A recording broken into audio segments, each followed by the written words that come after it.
Thank you, thank you, thank you, thank you. So, welcome to my talk, From Suicidal to Superhero, How to Turn Your Life into a Brand.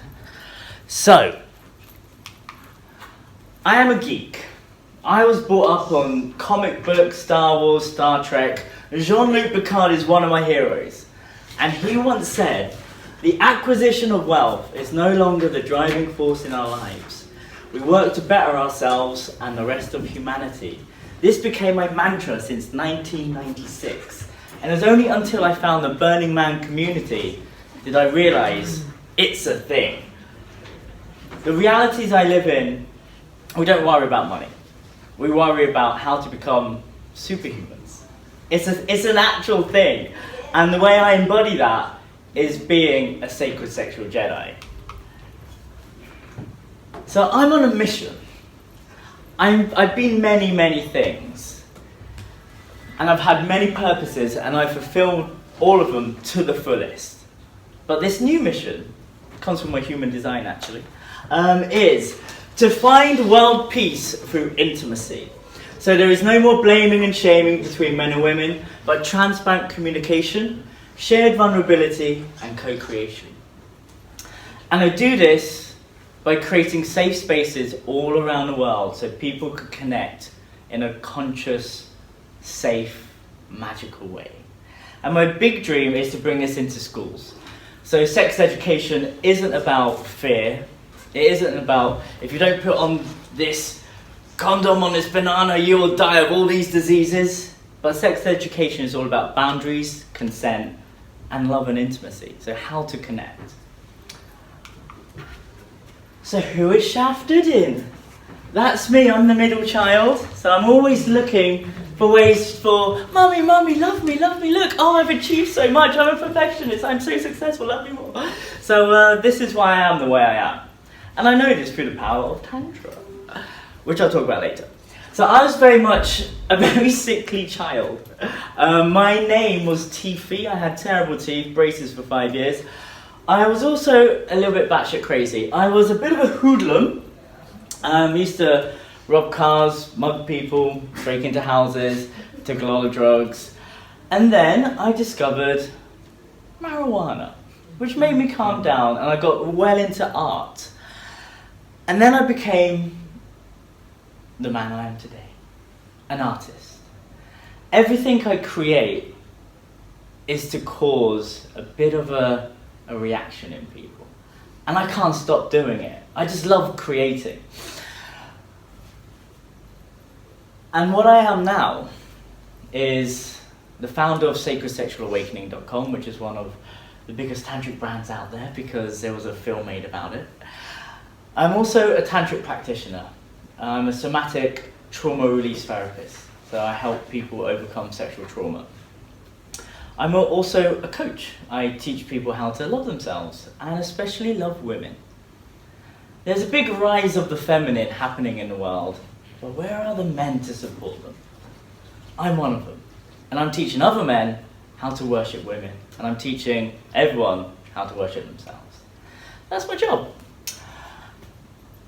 And it's always interesting to go back, like with all the practices I've learned, I'm able to like step out of the drama, step out of my story and just witness everything that's gone by. So here's a bit of homework for you. Look back at your life and see how many different phases that you've had. For example, who knows this lady here? She turned it into a thing. So did David Bowie. So we are art and the artist. I realized this and I started to create my own reality. My background is advertising. So I've worked at the top agencies in London, Saatchi & Saatchi. Just check out my LinkedIn account. I'm no longer in that reality anymore. I got what I learned. That's one of my pieces for Starbucks.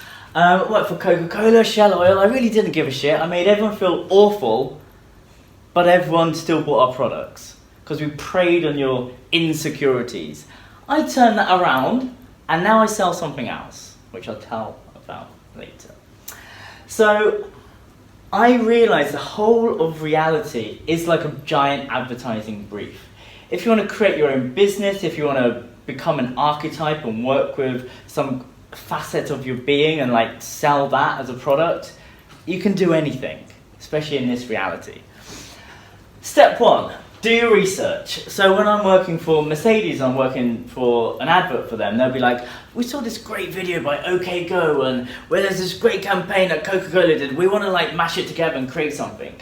So you could just keep on researching about the archetype that you want to embody, the person that you want to become.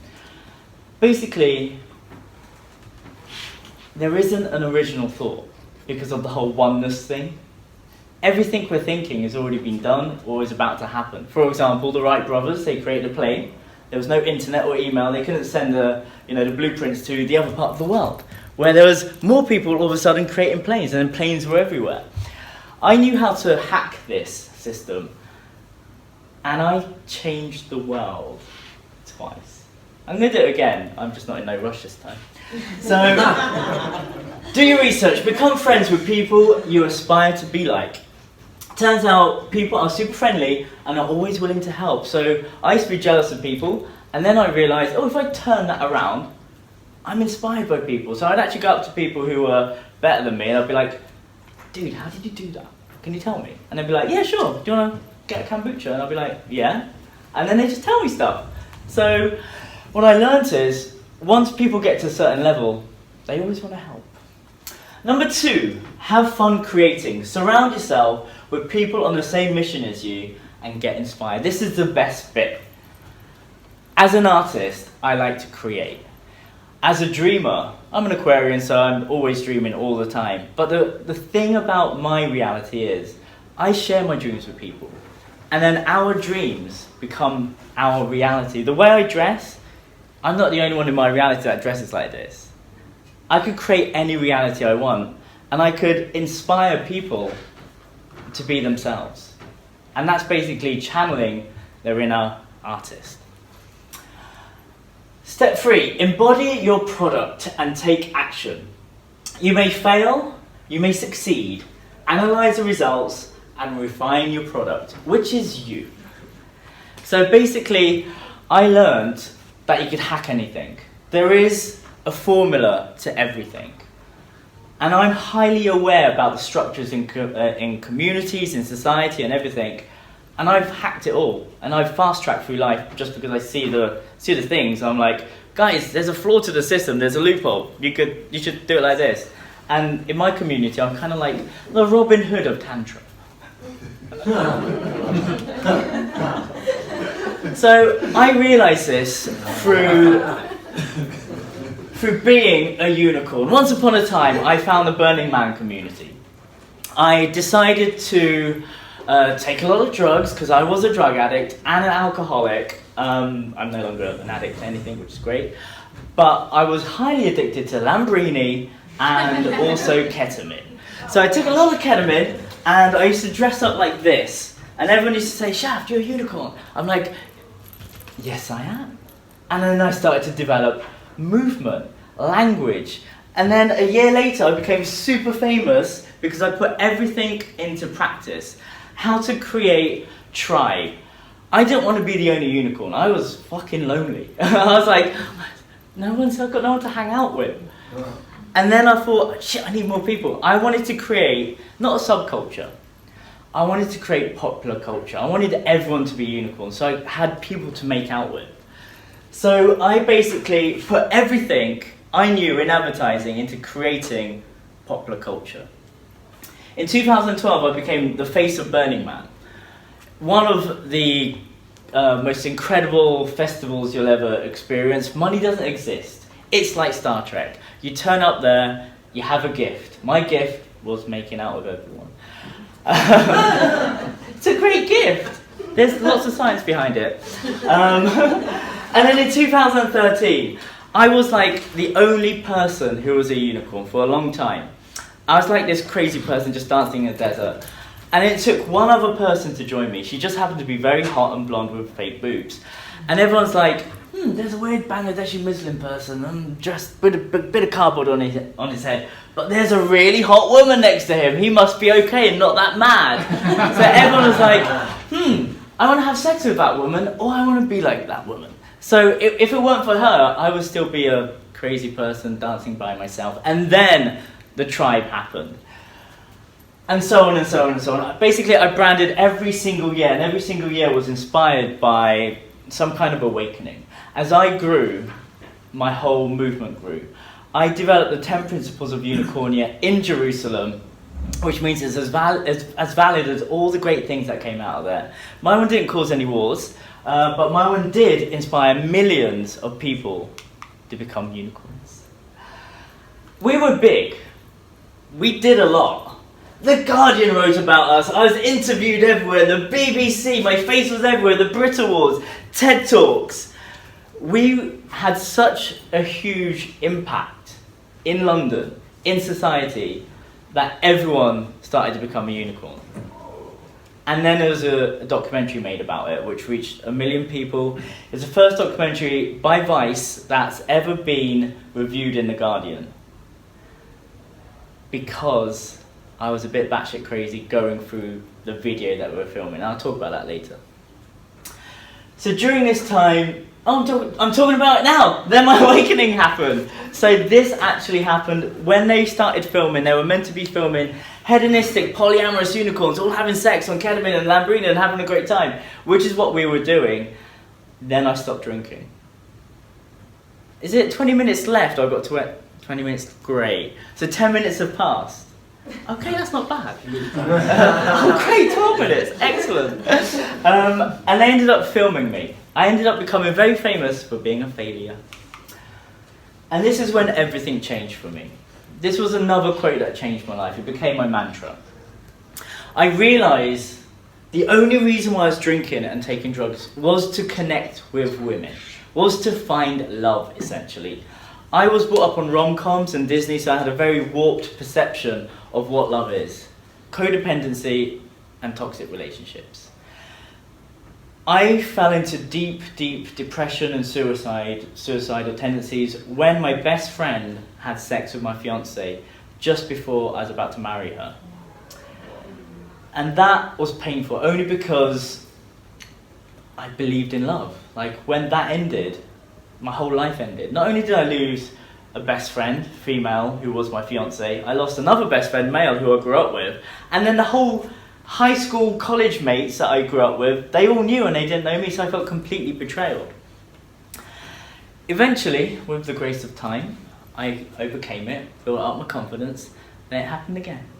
Another best friend, another female best friend, and they had sex. And this became my pattern. Then eventually I found Tantra.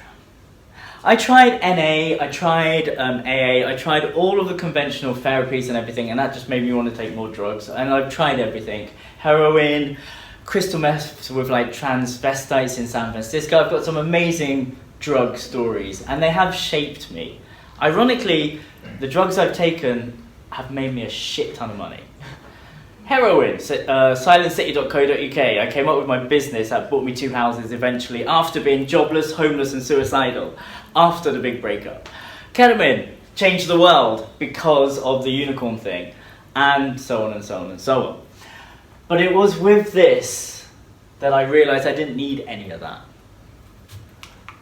And that's when I developed sacredsexualawakening.com. And this is all about activating the goddess within. So that's balancing the heart, the emotion, the gut, the sex. Full alignment.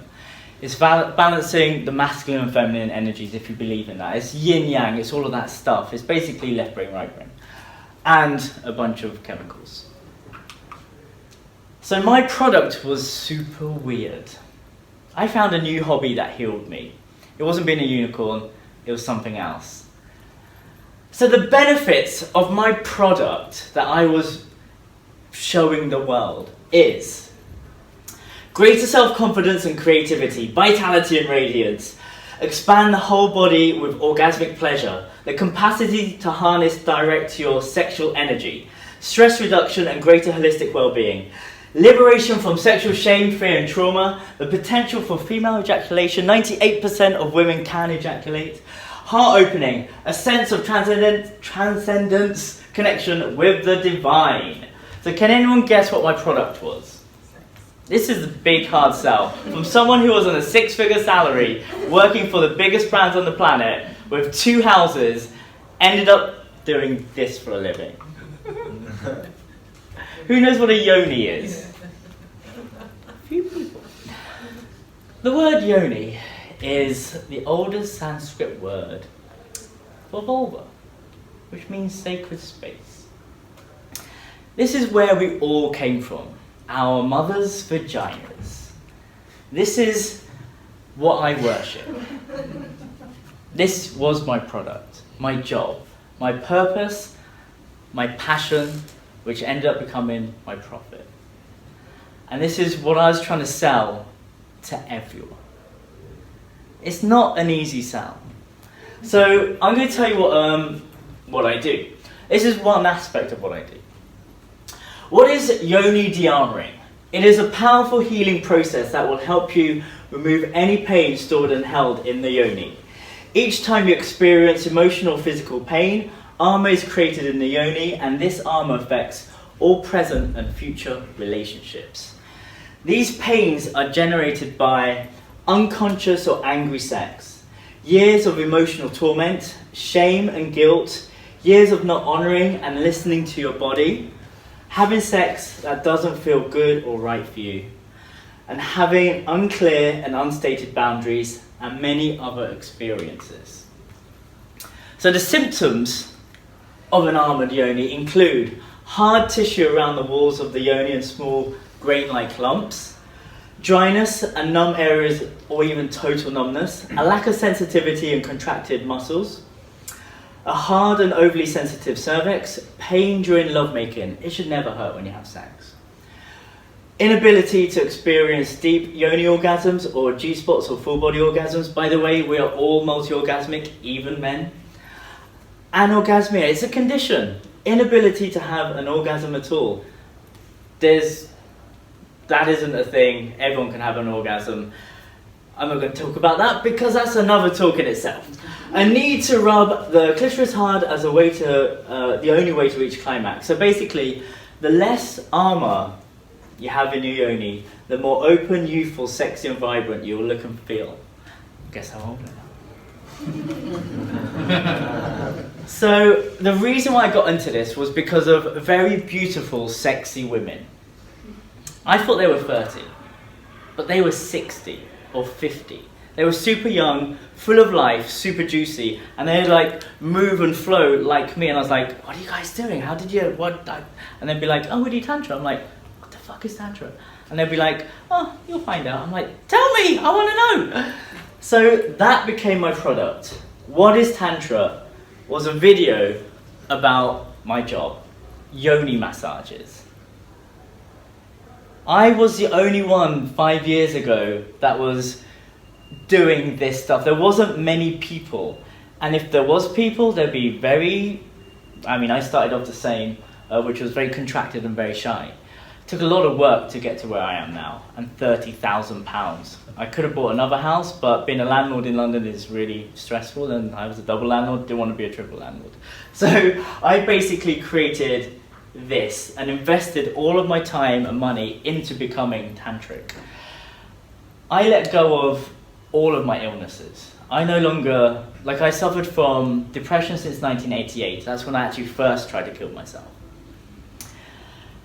In 1993, I started to be an addict. It's a long time. And in 2004, I started to suffer from severe loneliness because of the whole breakup thing. I didn't trust anyone. And I believe with Tantra, we can cure all addiction with connection and deeper self-love. We can overcome depression and anxiety by becoming present. And we could heal loneliness by finding the one, ourselves. There are no Shivas or Shaktis in shining armor. I always wanted a princess to rescue me, but she never showed up. So, again, for the second time, I became super successful doing something completely different. I was working with sexual trauma victims. I was once a unicorn. They're completely different things. And yet I believed in myself so much that I became my brand, my product. As one of my friends once said, Shaft, you're just the sum of all your hobbies. I'm like, yeah, I am actually. I get really into stuff. So, Times Magazine, they called me a male sexpert. I was everywhere, I got really big in Israel about being a unicorn and giving Yoni massages. Like, my favourite thing is relationships. The stuff I do around vaginas is actually all around relationships. I've had the most fucked up, shittest relationships, but I've also had the biggest lessons that have made me the man I am because of these best friends who became people I wanted to spend the rest of my life with, and then I never speak to them again because they had sex with my other best friend. Luckily, I've healed that now. So branding is all about results. So I became very famous for being a failure. Then, like the first Star Wars trilogy, people were like, oh wow, this is amazing. The second one was better. This was my Empire Strikes Back. This was my Aliens to the first Aliens trilogy. 15 million views. This is more than the population of Sweden. I had a dent in the collective consciousness. I didn't want to be alone. I wanted inclusion. I wanted everyone to be unicorns. I wanted everyone to be tantric. Guess what? You're all tantric and you're already all enlightened. And you're already superhumans. You've got all these superhuman abilities, but you just got to figure out yourself. And finally, 1 million views, which I just recently got, with think about conscious ketamine. Yes, I was a drug addict. Yes, I was a really great alcoholic. No, I can never ever get health insurance, ever, because of all of the fucked up shit that happened to my life and in my body. So I developed a way to open up your body. The reason why I move and dance is because of drugs. Ayahuasca opened up my body, ketamine opened up my body even more, and now I can sing and everything because I learned how to harness these tools consciously. How to create ritual, how to set an intention, how to go into a non-verbal space and how to share your experience, and how to not be addicted to peak enlightened states. How to integrate everything into your everyday life and turn it into a habit so it becomes a part of you. I had a huge fear of approaching women after my different awakenings. Like, I was a unicorn and used Lamborghini and stuff to get high so I could connect with women. Couldn't drink, had to learn how to do it again. And then I was a unicorn and it was easy because I was on stage dancing in front of hundreds of thousands of people and then people would just come to me. Now I'm no longer a unicorn, now I'm a fucking human and I have to feel the fear that everyone else feels. And I never felt that before because I was always too much. Eventually learned how to be not enough. I learned how to people please during these periods of great illness in my body. And now I'm a little bit more grounded. How many more minutes? I could end it here. 6 minutes. Okay, what's the most valuable stuff? I can tell you how to reach freedom in a capitalist society. This is the life hack, but I'm not going to. Exercise. Write down 15 passions in order. So that's your homework. Write down 15 things you're passionate about in order. Second exercise is write down your perfect day. From the moment you wake up to the moment you go to bed. What do you do in that space? And start off as though it's already happened. So I am so grateful that I woke up with 2 of my beautiful blonde Shaktis and our babies come in and we have breakfast together. We go to our conscious community and give our satsangs and workshops. We change the world. Politicians come. Make it big and don't hold back. The biggest dream killers are your parents and the people closest to you. So don't listen to anyone and don't listen to me. Listen to yourself. Listen to this, and this. It's the only way you're ever going to evolve. 6 more minutes. No, okay. So I'm going to okay, I'll just go into this one. So basically, this was my dream life. I just did this after my first ever Tantra workshop. Gain superpowers to help others. Sustainable love. So gain superpowers to help others. I'm doing it, I'm living it, I'm an international tantric practitioner. Sustainable love. I didn't have good relationships, and now I have amazing, beautiful, I've got a support network of the most incredible women. Conscious tantric lovemaking. I just only knew about, just sex, and then I learned about how to reach enlightenment through sex. Tricorn relationship. My favourite thing is threesomes. It's very important to me because this is how I want to raise my children. I'm actually moving to Sweden to fulfill this dream because they're a little bit more open there. You will find freedom and show the world it's achievable. Done it twice. Financial freedom, retired at 35. Self-sustainable commune, coravida.com, check it out, it's in Costa Rica. I basically reached the peak of each reality.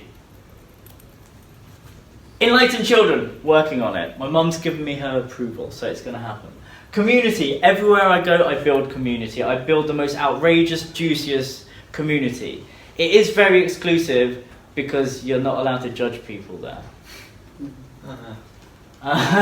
Teaching everyone to have superpowers. That's my job. So if you want to know more, come to my workshop. I've only got 2 workshops here in London that's happening, and 1 more with Luke. But in our host studios, Intro to Goddess Worship, it's all about Yoni massage, Yoni worship. Worshipping the goddess and how to overcome addiction by worshipping yourself. And the School of Self-Love. Basically, everything that I've ever learned is all about self-love. Shamans, and please take a photo of it so you could rock up. Shamans, healers, tantric practitioners, we're all selling the same product, but in different packages and different bottles. It's called self-love. So thank you very much. Well, thank you. I love you. And I said to you.